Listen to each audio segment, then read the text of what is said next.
Good evening. Hope you're all doing well. Today we're learning Maseches Gittin, Daf Lamed Zayin, and Lamed Ches and Aleph. We'll be learning about 2/3 of the way. What? Did I say something? Oh, okay. Lamed Zayin and Lamed Ches and Aleph. I don't know. I'm hearing things. Oh, you're right, Mr. Shiur. Whatever you need. We'll be stopping about 2/3 of the way down on Lamed Ches and Aleph. These Gemaras are the Gemaras that actually require a tremendous amount of iyun and rishonim. Some of these Gemaras are very, very difficult, and I'm saying that in advance. They require time to process. Unlike this was a double prep for this. These kinds of Gemaras. It's some of these pieces are very difficult. We'll understand it at face value for the amount of time that we have. Let's jump in. Lamed Zayin Amud Aleph, 5 lines down. The Gemara says, Amar Rav Yehuda, Amar Shmuel, Yisomin ein tzrichen pruzbal. A Yasom doesn't need to write a pruzbal at all. We won't assume that their loans are going to be mishumat in a year of Shemitah. V'chein Tani Rami Bar Chama, Yisomin ein tzrichen pruzbal. Why? To Rabban Gamliel Beis Dino, Avihen shel Yisomim. Oh. So they are the fathers of Yisomim. What's the whole lumdus behind Pruzbal? We're going to make it that Bezdin's going to hold on to the money conceptually, and therefore when Bezdin hold on to the money, then the Shemitah doesn't apply to my loan. Bezdin has the money. Rashi articulates this 8 lines down. Dir Maskal V'en Shel Yisomim Umamonam Umimunin Alehem Ve'al Mamonam. Bezdin is appointed to take care of the Yisomim and on their money. V'havu shtarosein kimusurin leBezdin. Beautiful lumdus, and therefore a yasom, anyone who doesn't have parents, is it 1 parent, 2 parents, I don't know, anyone who's considered a yasom, halachically, they have no need to write a pruzbal. Tanan Hasam, ein kosem pruzbal ela al karka. We don't write a pruzbal on regular loans, it's only on loans that have to do with karka. Im ein lo, if there is no karka, but there is a significant financial loan or a metaltalin loan, so we have a little bit of a loophole. Mizakehu v'soch sadehu koshu, the guy who lent the money, who is the one who wants to recollect, he can actually give a small piece of land, a small parcel of land to the malveh can give a small piece of land to the loveh, so that we would actually be able to utilize a pruzbal, because otherwise he runs the risk of losing his money. And says the Gemara V'kama Kolshu, how small of a field, how small of a parcel is considered a parcel as it relates to Shemitah. Says the Gemara, Amar B'chia bar Ashi, Amar Rav, afilu kelach shel kruv, even one stalk of cabbage, any one little piece of anything, any piece of dirt that he gives over to you. So let's say I have a $1 million cash loan with you. I lent you that money. I am very nervous that Shemitah is going to dissolve my money, because Shemitah, you're only allowed to use a pruzbal on karka. What am I going to do? I lose my money. So the Gemara says, don't worry. If I lent you the money and I'm concerned about you paying me back, I can give you a small parcel of land, which makes our loan also about karka. Then we can write a pruzbal, all good to go. So the Gemara says, Amar Rav Yehuda, afilu hishilu makam l'tanur u'lekirayim kosvan alav pruzbal. Even if, let's say I gave you $1,000, but I need land to write a pruzbal, even if I lend you a spot to sit something that you own, no problem. It's on my property. Oh, you want to store your old refrigerator out there? No problem. No problem. That as well is considered enough to allow for a pruzbal to be written. Ask the Gemara, Aini, is this true? V'hatani, it was taught in the name of Hillel. What a crucial Rashi. 1/3 of the way down. Hatani Hillel, Amora Hava. Let us not be confused about the Hillel that we're talking about pruzbal. This is a different Hillel. And don't think that these two things are connected. Hillel was earlier than this and was only talking in more broad strokes. But a different Hillel, and Amora said, in Kosem pruzbal ela al otzit nakuv bilvad. You're only allowed to write a pruzbal on something that is in a flower pot that has a hole in it. It says the Gemara, what's the diuk nakuv in she'enu nakuv lo? When is it that we say that the pruzbal can be written? That's if there's a flower pot that has a hole in it, and therefore it gets its nourishment from the air and from the ground beneath it. However, if it's a flower pot without a hole in the bottom, then no. Amai. Why would that be the case? After all, v'ha'ika mekomo. Remember that we just said that in the name of Rav Yehuda, that even if I leave space for you to leave a piece of furniture on my property, that's enough for a pruzbal. Who cares if the flower pot has a hole in it? The fact that it's on your property is enough of a reason to be able to write the pruzbal. So the Gemara says, Lo tzricha demana chasiki. We're not talking about where this atzitz she'eno nakuv is sitting on the ground. It's resting on pegs. This is what Rashi says. Where is this Rashi? Rashi, demana chasichi, halfway down.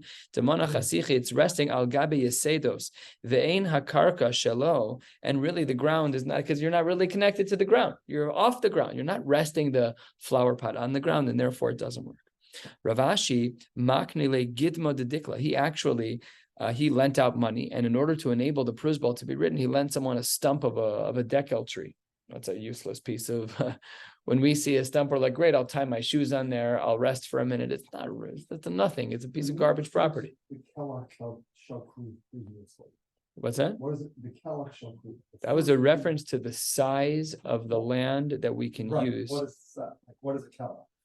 It's a stalk. The stalk mean a leaf or a full No, it seems like one a full. full plant? Yeah, it seems like one full plant. Yeah. I mean, kelach is not really the right word, actually, because I mean we define kelach as a stalk, but a kruv is cabbage, which is like a round. It's a bush. Dad, we've grown cabbage in the backyard before. Of course you are. So So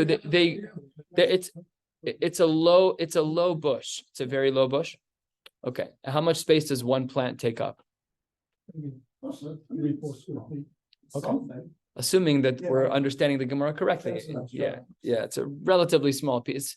Still farming wise, it's tiny. You're saying it's but it's not like it's not a tiny flower. Right, correct. Here they actually do use the word stalk. I know that the word stalk is correct, but cabbage doesn't grow like that. Cabbage grows as a sphere. I understand. I'm just So I'm struggling to understand how you want to talk about celery stalks. I'm with you. You want to talk about cabbage stalks. I'm not with you. I don't understand what it means. So if my dad's right that we're talking about how the plant grows and it's 2 feet by 2 feet. If it's one head of cabbage, so then that's smaller. If it's the whole plant that holds the heads of cabbage, it's a little bigger.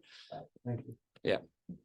So anyways, Ravashi, third of the way down, Ravashi said that he gave over a piece of property that wasn't even growing the kalach shel kruv or anything like that. It was just a stump, and then v'chasav alei prusbal. That was sufficient enough to add to the transaction of his non-karka loan to enable the writing of a prusbal.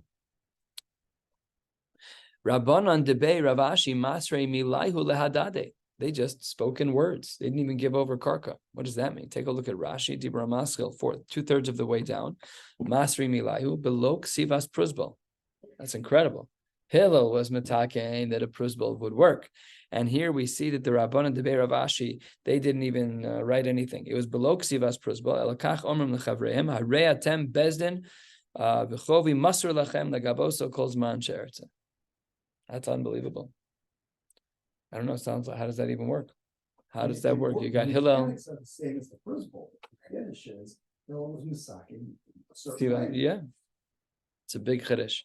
Also, it doesn't. I mean, really, the Rabbanan. This line really doesn't fit here because we were talking about pieces of land that are added to a non-karka loan in order to enable the prusbal. A little bit out of left field, but that's what the Gemara says. And the Gemara also continues with another matching sheet. Rav Yonasan Maser Mili Rav Chia bar Abba. He just told him as well verbally that this is what he wanted to do, and that was considered sufficient. Amar le tzrichna midi achrina. Do I need to do anything else? Like when you do your mechiras chametz, you like fill it out. You say to Rabbi Robinson, "Do I need to do anything else?" So this guy at Prusbal, he said, "Oh yeah, we'll talk it out. Yeah, we have a non-karka loan. I just want to make sure that you know that you're still going to owe me after the Shemitah year is over." Amar le lo tzrichas. Nothing else needs to be done.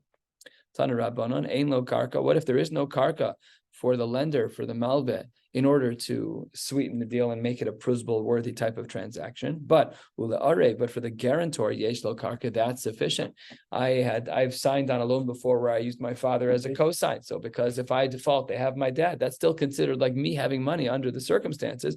Therefore, yesh lo karka, kosvin alav prusbal, that works even if I don't have karka. But if my guarantor has karka, that is sufficient to enable a prusbal to be written. What if lo ula arev ein lahen karka? What if nobody has karka at all? But there's a third party. Ulechayev lo yesh lo karka. So let's say that I have no money, I have no land, my father has no land, but Gerald owes me karka. He hasn't paid me yet, but Gerald owes me karka. Says the Gemara Kosvin alav prusbal, that's sufficient. As long as there's any karka in the pipeline in my direction, no problem at all. And that is me to Rabbi Nosson Tanya. The Brisa says halfway down on Lamed Zayin Amud Aleph, Rabbi Nosson Omer Minayin Lenoshe Bechaver Mona Bechaver Bechavero. Let's say that A owes B money and B owes C money. So it says the Gemara in the Minayin Shemotzian Mizev and Osten Lazed that A can give to C directly. Says the Gemara Tamalomar V'Nosan LaAsher Asham Lo, whatever the drush of the pasuk is, not for now. And this is what we refer to throughout Shas as Shibuda de Rab Nosan. Shibuda de Rab Nosan is actually quite similar to Maimed Shlashtan, which we've discussed.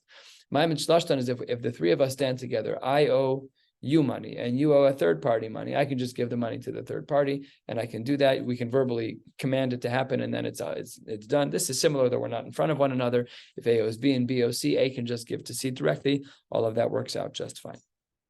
A cryptic Mishnah, a little bit more than halfway down. It's non Hasam. We have a Mishnah in Maseches Shvi'is that says as follows: Hashvi'is mishametes es hamalve ben bishtar ben shelo bishtar. Shvi'is, it's really not Shvi'is. It's the year after Shemitah, where that Rosh Hashanah, at the beginning of year 8. That's when all of the loans are mishametes. So Hashvi'is mishametes es hamalve, it ruins a loan ben bishtar ben shelo bishtar. There's a machlokas what the words ben bishtar and what ben shelo bishtar means.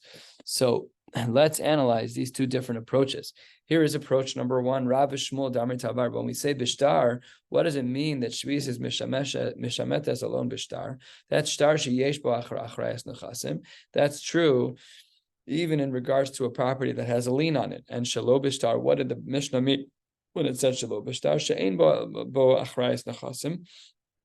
Even if there isn't going to be a property with a lien, then it will get ruined. The loan will get undone during Shemitah year. Kol shekain mal ve'alpel. The more so it would be true if a person spoke verbally. Rabbi Yochanan and Rabbi Shimon ben Lakish had a very different approach in regards to this Mishnah, the Mishnah in Shvi'is from a few lines ago. They held, what did it mean b'shtar? Shtar she'ein bo achrayis nechasim. They said that when there's a shtar, we're talking about a shtar that had no liens on it, and shelo b'shtar was mal ve'alpeh. That when there was no shtar, that's talking about verbal. Aval, and here is a very, very divergent opinion relative to Rav and Shmuel, that Rav Yochanan and Reish Lakish agree that the following is true.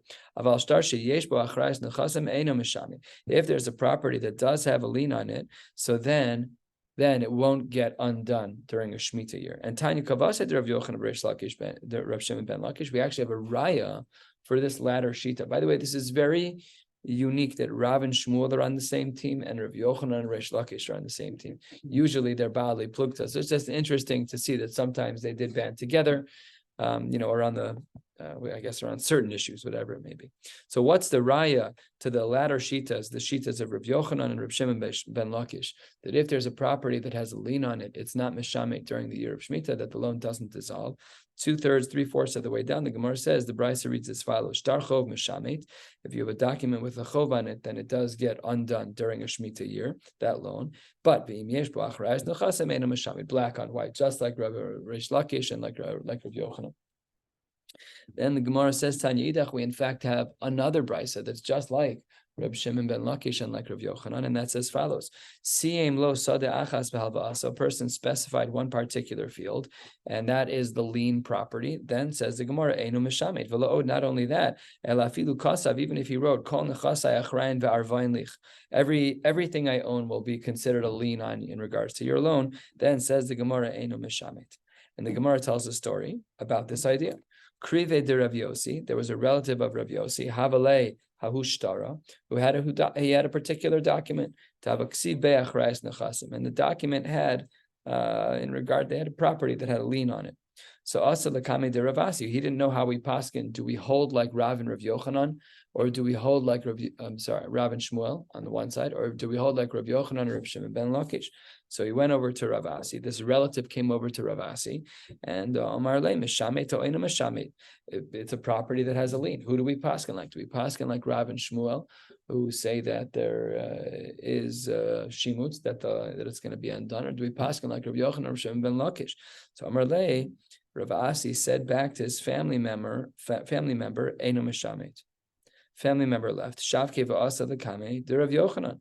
And then he went over to Rav Yochanan and Amar Le Mishamet. And he says that it does work. Now this is already a problem because we said that Rav Yochanan and Reish Lakish were the ones who held Eino Mishamet 3 lines ago. That was the whole shit. We're going to get back to this as a question in a moment. Anyways, Asa Rav Asi l'kamei de Rav Yochanan. Rav Asi was very confused because he knew there was a machlokas between Rav and Shmuel on the one side and Rav Yochanan and Reish Lakish on the other. So he went straight to Rabbi Yochanan, straight to the source, and said, I don't understand. Also, Ravasi l'kamid Rabbi Yochanan, Meshamet and Meshamed. My cousin told me that you said Meshamed. How can that be? Amar le Meshamed. So he says, V'hamar hu damar einu Meshamed. You partnered with Rav Shimon ben Lakish to say that when the property has a lien, that it's not Meshamed. So Amar Le, second time we've seen this line in Shas. Just because we're concerned about something doesn't make it that it's categorically true. We're concerned. We're not 100% sure. So it says the Gemara, Amar Le, Tanya Kavase Damar, but we brought brisas like you, Rav Yochanan. We brought two brisas that support your shita, that when there's a lien on a property, that Shemitah is not Meshamet the loan. So it says the Gemara, Amar Le, those brisas, Dilmahi, Beis Shammai. Maybe those brisas are not like Beis Hillel. Maybe they hold like Beis Shammai. Beis Shammai was of the opinion that that when there's a document when there is a property that has a lien on it, it is conceptually as though it's paid, and therefore it appears to be Eino Meshamid. But I'm concerned, I don't really know. And in a case like the case you presented, which is unclear, I have to say Meshamid. It's possible that Midoraisa, that it would be Meshamid. You need a prusbel if you want to get out of it.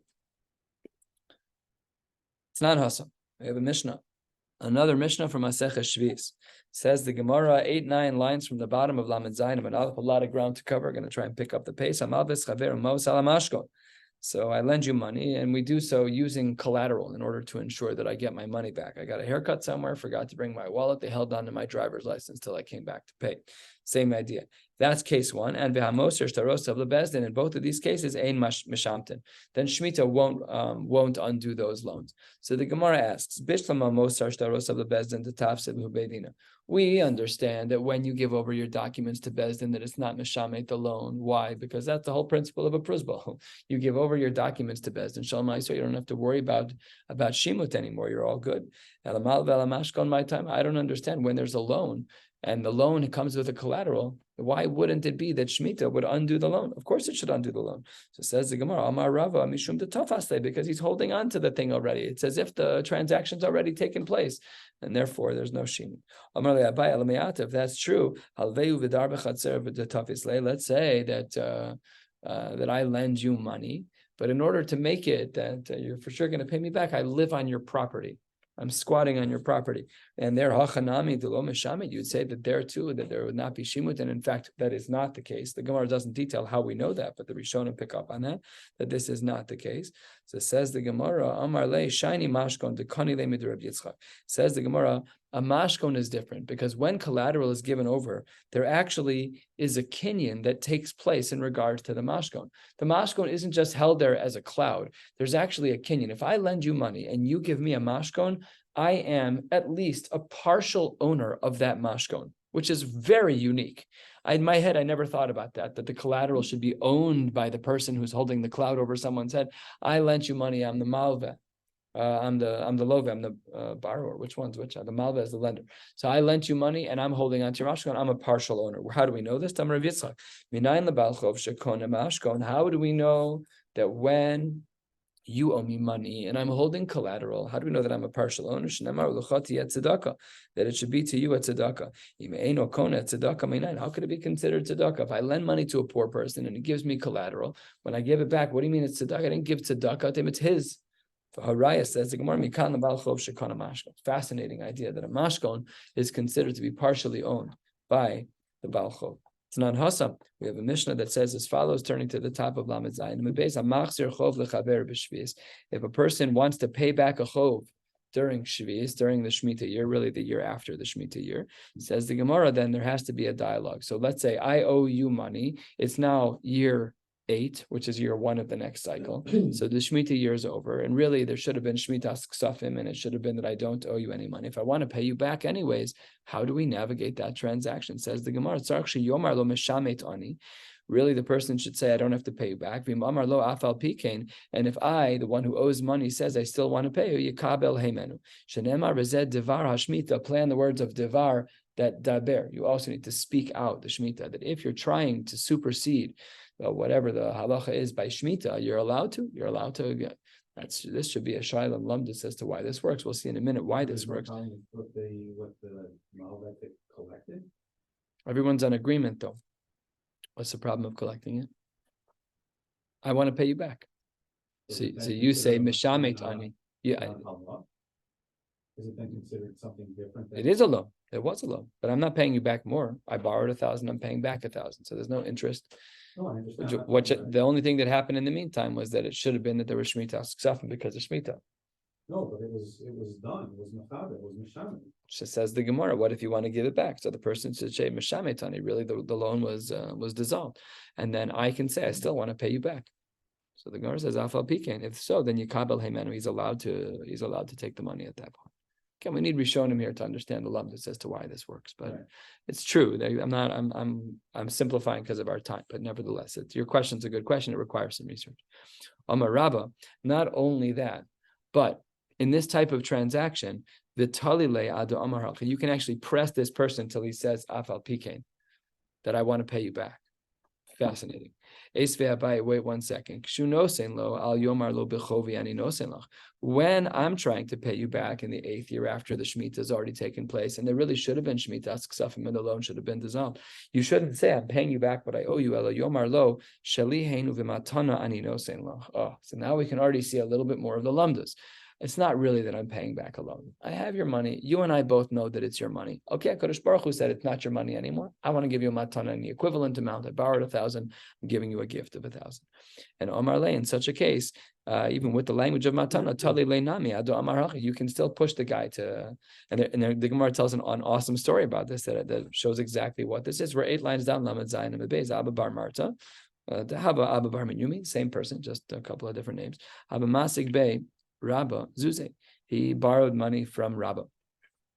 I seen who nehale b'shviz. He came to him in the year after Shviz. Amarle mishametani.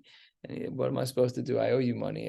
But there's Shemitah. So shaklin hu ve'azaz. So Abba Bar Menyumi just didn't pay him back, and he turned around and walked away with the $1,000 that he borrowed. Abaye walked in. He saw that Rabba was upset. Amarle, amai otzivma. Rabba, why are you upset? Amarle, hachi Abba mais. He told him the whole story with Abba Bar Menyumi, and that Abba walked away with all the money. So Azal legabe. So Abaye went over to Abba Bar Menyumi and Amarle, amtis lezuze lamar. Did you intend on giving money back to Rabba? So Amar Le'in, I was planning on it. So Amar Le, my Amar Lach, what did Rabba say back to you? So he said to him, Amar Le, Mishametani. See, Rabba did exactly what the Brisa said, which is to say that there was a Shemitah Ksafim. You don't owe me any money. So Amar Le, Amar Se, Abaye said back to Abba Bar Menyumi, did you say back to him Afal Pikain that you still want to pay him back? Amar Le, lo, oops, I forgot. I didn't do it the right way. So Amar Le, go. He says to him, Amar Le, Amar le v'amr le afal pikein amar le lo. So amar le v'amr le afal pikein habashkil nominoch. Had you if you would have said to him that I still want to pay you, he would have taken your money. He wasn't pushing you away. He was doing what the rules say. The Brisa says that you're supposed to have this dialogue, and that's what you should do. So hashta miyasamtinu ne'alei ve'ema le afal pikein. So you should go do it now. And in fact, that's what he did. Azal amtinu ne'alei v'amar le afal pikein, and shaklinu minei, and Rabba did in fact take the money. Okay, says the Gemara, Amar lo hava be daita b'hayt zurbim merabonon meikara. Rabba was being done the kapsulas. He says clearly Abba Bar Menyumi just didn't know exactly how to navigate this. He's a Talmud Chacham. He just didn't know exactly how to navigate this. Okay.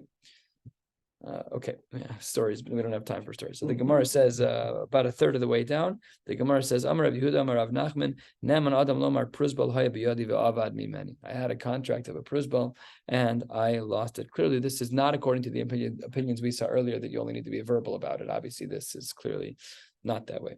Says the Gemara, my time, why is it that we believe that someone would have had a pruzbal? Because came into Zakin Rabban and pruzbal, since there was a very easy way to circumvent this issue, we were not going to assume that a person is going to just intentionally do the wrong thing. Like the only way to have a guaranteed slam dunk to keep the loans is to write a pruzbal. We assume he did the right thing. Kiyasu the Kame to Rav, there was a case that came in front of Rav. Amarle, midi pruzbal hayalach ve'avad. When somebody came to him and they didn't have a pruzbal, so Rabbi pushed it out. Did you happen to have a pruzbal? He was putting words in his mouth to try and get them to get the scenario so that the loan could be paid back. Kigon Zeh, says the Gemara, Psach picha li'ilemu. This is a case where we open the mouth of the mute. In other words, we're looking to solve the problem of pruzbal. We put it in their mouths. That didn't you have a pruzbal? You must have had a pruzbal. We're feeding it to them because we assume that they had it. Says the Gemara, 2/3 of the way down. Now we have a Mishnah. Lo yifro. We have a Mishnah that says the opposite. You said, Rav, that we put the words in your mouth. What does this brisa say? That if you don't have a prusbal, hare elu lo yifro, you should not pay. That's a machlokas. Says the Gemara heading toward the Mishnah on Lamed Zayin Amud Beis Tanoi. Is talking machlokas Tanoim about this.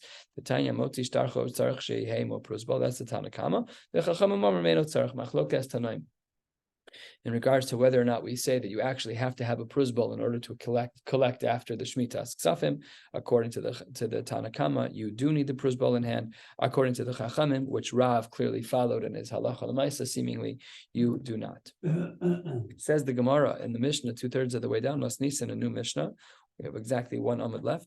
The Gemara says, "Ova eved shenishba ufidauhu." If you have an eved Kanani, so you did a bris, you put him in the mikvah. He's quasi-Jewish, and he was a captive, and you redeemed him.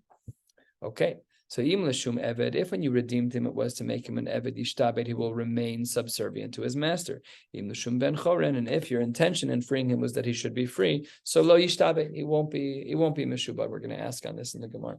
Rashba gomer ben kach u ben kach. Under any circumstances in which you redeem your eved who is a captive to another person, yishtabed, he's always going to stay an eved. So it says the Gemara b'maya skinan. I don't understand. Ilay malifne yeush. If it's before the original owner, let's say the original owner was Ruvain. If it's before Ruvain was Meyaesh, so who cares what your intentions are? Let's say Shimon freed the slave. Who cares what your intentions are? L'shum ben choren, amai lo yishtabed. Of course, he should still belong to the first master. You, Shimon, who did the redeeming, you can't take him away from Ruvain. He still belongs to Ruvain. So if there's no Yeush, amai lo yishtabed. Ella, it must be that our Mishnah is talking about la'achar Yeush, when Ruvain said, I'm never getting this guy back. It's been too long. The circumstances are whatever they are. I saw who talking, whatever the details are. If he's Meyayish already, if there's already Yesh, then the Shum Eved Amai Yishtabed, then why would there ever be a Shita that he should be Meshubad at all? So says the Gemara, two possible answers. Here's answer number one. Says the Gemara, Abai, Amar Abai La'olam Lifnei Yeush. Really, what we're talking about is before Yeush, and we have to re-understand the Mishnah.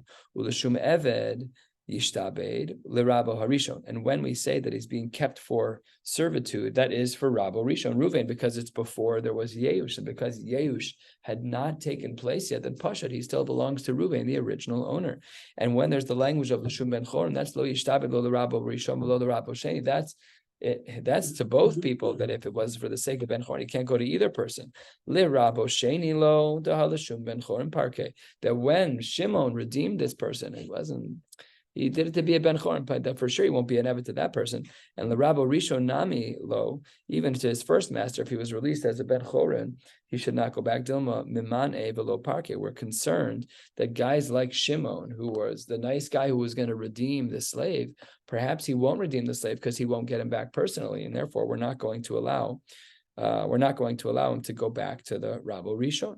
And on the second of the wide lines, of the middle width lines of the Gemara continues explaining our Mishnah according to Abaye. Rashbag Omer ben kach yishtabed kosavar kishem shemitzvah liftos es bnei chorin kach mitzvah liftos es ha'avodim. Fascinating extension. The Gemara says that while we have a mitzvah of pidyon shvuyim for a regular yid, we have a mitzvah of pidyon shvuyim for an eved Kanani. He's not a full yid. He's kind of a full yid, but he's not a full yid. He's a partial yid. So there, Gemara says that we still have a din of pidyon shvuyim, and therefore Rashbag doesn't care what you're doing, no matter what. He's an eved. You have a din that don't worry about all the psychology of whether or not Shimon's going to take him. But we don't care. He has a mitzvah to do this just like he would for a yid. Doesn't matter. All of that is the approach of Abaye. And the Gemara says that Rava Amar Lo'olam La'achar Yeush. Really, our Mishnah is talking about after Ruvain, the original owner, had given up hope on getting his Eved back. Ulashum Eved. And when we say in the Mishnah that he was redeemed by Shimon, the second guy, the nice guy on the street, is a good Samaritan. If it was Lashum Eved Yishtabed L'Rabo Sheni, he'll become an Eved to the next person because the first person gave up already. And L'Shum Ben Choron Lo Yishtabed Lo L'Rabo Rishon V'Lo L'Rabo Sheni. And if when Shimon saved the Eved, he had the intention that he should be free, he'll be free from everybody, both from person number one and person number two, from Reuven and Shimon. The Rabo Sheni Lo, the reason why he wouldn't be subservient to Rabo Sheni, we're 5 lines into the middle with lines, 12 lines from the bottom. The L'Shum Ben Choron Parke. The reason The whole rationale for freeing him was that he should be free. So, and Rabbi Rishon Nami Lo Achar Yeush Shava, and he won't go back to the first person because Reuven, the original owner, already had Yeush. And how would Rava explain the last part of the Mishnah of Rabbi Shimon ben Gamliel? Rabbi Shimon ben Gamliel Omer ben kachu ben kach ishtaben k'dechizkiya. What was Chizkiya's concern? The Amar Chizkiya. Mipnei ma amru. Why did the Rabbi Shimon ben Gamliel say ben kachu ben kach ishtaben? That when we take the Eved out of his captivity, that he's always going to be an Eved. Says the Gemara, shelo yehei kol echad v'echad holech umapil atzmo. That not every slave should then have the temptation to say, "Let me go get myself captured." The guy so umafki atzmo miyad rabo. Let's say the Eved's like, man, my Baal is a real jerk. I'm going to take the risk. Let someone just kidnap me, and if I ever get saved, maybe my new Baal will be nicer than this one. So that was Chizkiya's concern, and therefore, according to his approach, this is Rava's approach of our Mishnah. Rava says that because of Chizkiya's logic, so therefore, Reb Shimon ben Gamliel holds that no matter what, he'll remain in servitude. We don't want an Eved to try and play the game to become a captive in order to get out of his master's grips. Asks the Gemara 8 lines from the bottom. Meisvei, hold on 1 second. Amar lehen Rishon ben Gamliel. We had learned already Kishem Shem Mitzvah liftos es bnei choron kach mitzvah liftos es ha'avadim. That just like we have a mitzvah to do pidyon shivuyim by a regular yid, we also have a mitzvah pidyon shivuyim by an eved. And says the Gemara, we need to analyze our 2 approaches that we've seen on our Gemara. We had the approach of Abaye that our Mishnah is talking about before the original owner was miyayish, and we have the approach of Rava that we're talking about after the original owner was miyayish. Abaye approach number 1, Damar lifnei yeush.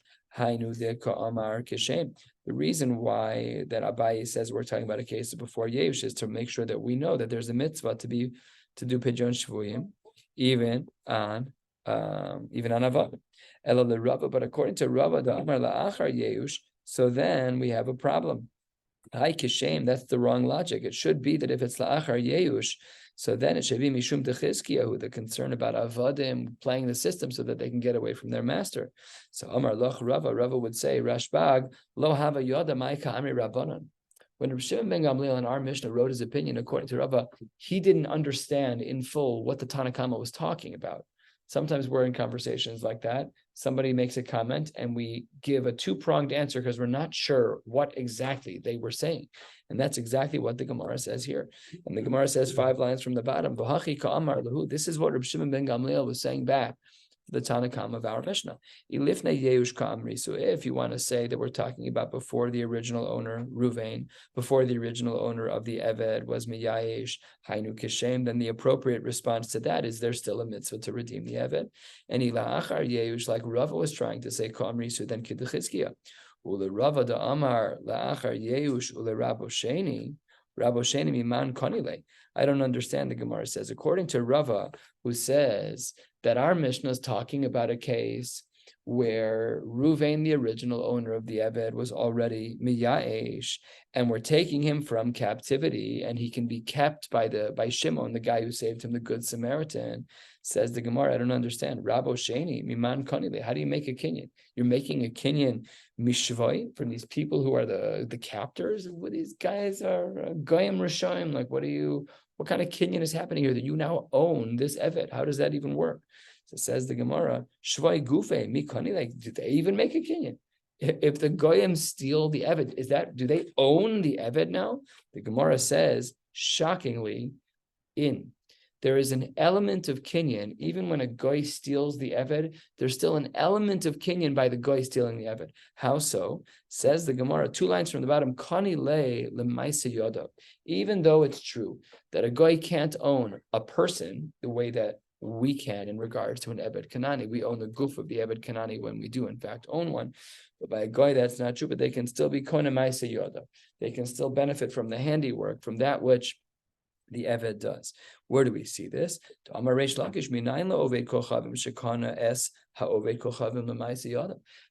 we know that a goy, granted he can't own the goof of the Eved, but he can own the Maaseh Yadayim?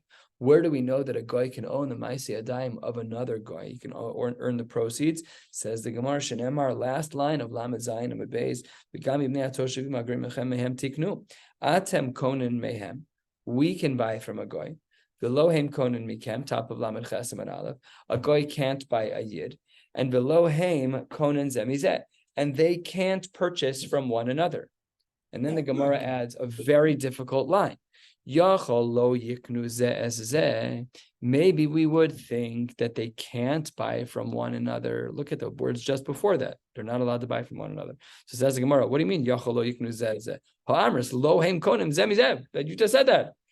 What are you talking about? That doesn't even make any sense. So the Gemara explains. Hachi kamar. V'lo heim konim zeh mizeh legufo. When we say that a goy can't purchase another goy, it means that he can't own the goof of that person. You might have thought that they don't own the handiwork, the maaseh yadayim of another goy. That's not true. Amris kal v'chomer. I'll argue from a kal v'chomer that a goy can own the handiwork of another goy, and therefore, when a goy steals an eved, kidnaps an eved from a Jew, he owns the maaseh yadayim of that eved. What's the kal v'chomer? 5 lines down, the Gemara says, Oved kochavim Yisrael kone. An Oved kochavim with the Israel, he can be kone the maaseh yadayim of a Jew. Can't be kone the Jew, he can be kone the maaseh yadayim of the Jew. If that's true, then Oved kochavim l'kol sheken, all the more so he can own the maaseh yadayim of a goy. So the Gemara now has its raya. We had asked on the bottom of the page that according to Rava, what type of kinyan is the good Samaritan Shimon who saved the Eved? What type of kinyan is being made from the goy? The answer is there is such a thing. The goy himself had a kinyan of maaseh yadayim, and I as a Jew can take that person back. Says the Gemara Ve'ema, I might have thought that hani mili bekaspa, that's only true when money is changing hands, aval bechazaka lo, but not if a person was acquired bechazaka by a strong hand. Says the Gemara, that's not true either. Amar Papa, Amon umoav taharu besichon. This is fascinating, requires some historical knowledge that I did not have before today. So the Jewish people they weren't allowed to conquer Ammon and Moab initially, but Sichon conquered Ammon and Moab, and the Jews conquered Sichon. So what did the Jews get? Ammon and Moab, but it was indirect. It was through winning over Sichon. So we see that we do have this idea. Okay, Ashkechan Oved Kochavim Oved Kochavim Oved Kochavim Yisrael Minalan. How do we know that there is such a relationship between an Oved Kochavim and a Yisrael? Says the Gemara, D'chsiv Vayish b'mimenu Shevi. So therefore, the Gemara concludes yet again that we do have this idea that a goy can purchase another goy and have the maaseh yadayim, and a Jew can take that goy, the eved, from a goy, and then own that eved yet again. And the Gemara continues. We'll learn a little bit more, another third of the page, and then we'll stop. Rav Shimon bar Abba, Rav Yochanan. Eved shebarach mi beiso asurim. Let's say that an eved was in captivity. He was kidnapped in one of those kidnapping vans with a hood over his head, and now the eved's been stolen. Says the Gemara, Yatza l'cherus, if in fact he runs away, he's not an eved anymore. So if you've been kidnapped and you run away and you were an eved, Yatza l'cherus, you're free. You're free as a bird. You're a full yid. V'lo'od ela shekofen es rabba v'kosev lo get shichur. Once he's been freed, let's say the guy who runs away his name was Nicholas. Nicholas was your eved, became a partial yid. He was a captive. He runs away. He not only is he becherus, but you, Ruvain, the owner, have to write a mishtar shichur. It's now we have a mishnah. Third of the way down on Lamed Chesem and Aleph, Rashbagom Rebenkach Ubenkach Yishtabed. Hold on one second. Rav Yochanan, you're saying that in this case he's Yatza l'cherus. There's a problem. That in our Mishnah on Lamed Zayin Amud Beis that we just spent time analyzing, we said that according to Rashbag, that what do you mean he goes free? No matter what, he's an eved. The Amar Rabba bar Chana, Amar Rav Yochanan. So now this is going to be Rav Yochanan made the first comment. Rav Yochanan was the one who said Eved Shabarach mi Beis Arsum Yatza l'cherus. But what does Rav Yochanan say over here? Kol makom sheshana Rashbag Mishnah Seinu Halacha Kamoso. We paskin like Rashbag.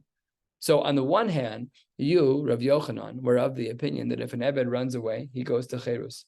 But you also said we paskin like Rav Shimon ben Gamliel that he's an Eved, which is a stira. And the only exceptions to the Rashbag rule, we're not going to dig into what these are. Chutz me arev etzidon v'raya chorna. We're not even going to talk about them now. But basically, it's a stira in Rav Yochanan. So it says the Gemara, Bishtamale Abaye. Had we established our Mishnah like Abaye, And Abaye says that it could be that we were talking about in our Mishnah that it was before Yeush. So then we can make the distinction. Mukila lahai lifnei Yeush v'hai la'achar Yeush. Maybe the case of Rashbag was before Yeush, and the case of the Eved Shabarach was after Yeush. That's possible. Ela l'Rava, but according to Rava the Amar, that our Mishnah is only talking about la'achar Yeush, there is no way to answer up the stira of Rav Yochanan like this, and therefore kasha the Rav Yochanan ad Rav Yochanan. Rabbi Yochanan was soser himself. He said, "Evet shabarach is yatsa lecheirus," and then he said that the din's like our Mishnah, that we paskin like Rashbag, that he's an Evet. So which one is it? Is the Evet who runs away cheirus, or is the Evet who runs away an Evet? Amar lach Rava, don't worry about it. Time amai mishum techizkiya. What was our whole concern? Our whole concern was in regards to Chizkiya, that we don't want avadim to be in a scenario. The whole concern of our Mishnah. Remember that Rava said on the bottom of the previous page that the way we understand Rav Shimon ben Gamliel, and the reason why we say ben kachu ben kach, the Eved is considered to be an Eved even when he's released from captivity. The reason we said that was because of Chizkiah, that we're afraid he's going to play the system and try and get captured so that he can end up with a new Eved. But Boreach shiny. But it's different in this new case that Rav Yochanan presented right here, a little bit above it, the words Tanan, a third of the way down, because there hashtag lekatola masar nafshe. When you run away from so when you're in captivity, when you've been kidnapped and you run away, those guys are going to kill you. Apule apel nafshis, the guy says he's not going to risk his life like that. One last story, and then we will stop. Am say to Mar Shmuel Ashteboy, the maidservant of Mar Shmuel was captured. Parkuha l'shum amhasa. And a good Samaritan, they freed her, and they did so for the sake of her remaining to be an amhasa, a maidservant of Mar Shmuel. Vishadruhale, they sent her back to Mar Shmuel's house. She showed up, knocked on the door. I was in captivity. Your friend saved me. I'm back home. Shalchule. So then he said to them, Mar Shmuel said, they said to him, the people who saved her said to Mar Shmuel, Anon, first of all, Kerashbag Sviralon, that Pasha, she's going to be an Eved, that's our Mishnah. And in you, Inami Kerabanan Svirala, even if you want to say that you hold like the Rabbanon, that it depends on what your intention was when she was freed, I'm telling you, our intention was Anon, Lashum Amasa Parkina Laneala, that we, no matter what, Manavshach, however you hold in our Mishnah, this woman remains your maidservant. The inhu savor, these people all thought lifnei Yeush haba, that this was all before Yeush, like Abaye. Below, that's not correct. La'achar Yeush haba, really it was after Yeush, and Mar Shmuel had given up on her already. And Shmuel lomi baidish tebude lemishtabeba. Not only was this woman no longer a servant, elagita de cherusa nami lo atzercha, she's completely free. And Shmuel Lataime, Shmuel is of his own opinion, and he argues with Rav Yochanan here. Rav Yochanan was of the opinion that we saw earlier that Rav Yochanan is of the opinion that she may have to stay as an Evet, but Shmuel says nothing at all. Shmuel mafkir avdo. Shmuel says that if a person is mafkir their Evet yatsa lecherus, that the Evet goes free ve'eno tzarach get shiur. Shenemar b'chol Evet ish miknas kaspo. The word ish is very odd. Evet ish v'lo Evet isha, very strange language. What's with the word ish? Why do we have it at all? So it says the Gemara, and this drasha requires time that we don't have. But the Gemara says, "Ela evet sheyesh lo rishus terabo alav kari evet she'ein lo rishus terabo alav ein kari evet." The only time a person needs to get shichur is when they are part of a relationship with the Baal. But in this case, when the woman was freed, it was after Yeush. And once there is Yeush, then there is a zero concern. There's no connection at all between the two of them, and they don't even need a get shichur. We're going to stop right here, 2/3 of the way down at Amsid, the Rabbi Abba Bar Zutra. We'll pick up on Shabbos. Wishing you all a beautiful night. It's crazy. So do you have any idea